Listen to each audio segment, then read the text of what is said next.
જય ખોડિયા લઈ લો રમણપુરાની ચાલી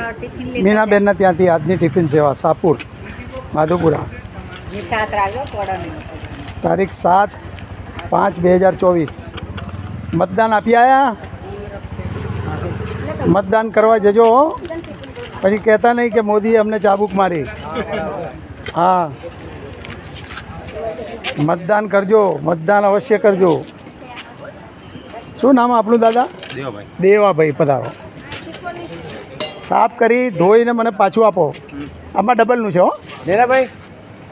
આ લઈ લો ના એ પેલા દરબારનું છે એટલે આવશે ને પાણીની ટાંકીવાળા હા ભાઈ થેલી મૂકી દો થેલી મૂકી દો તમે સાંભળતા જ નહીં આ હિસાબે મારી સૂચના તમે નહીં સાંભળતા થેલી મૂકી દો એટલે મને ખબર પડે ટિફિન લઈ જવા જય ખોડિયાર ધોઈને પાછું મને આપજો અને ભલે 3-4 વાગે બી જાઓ તો મતદાન કરજો ટિફિન મને અત્યારે આપજો 3-4 વાગે નહીં જય ખોડિયાર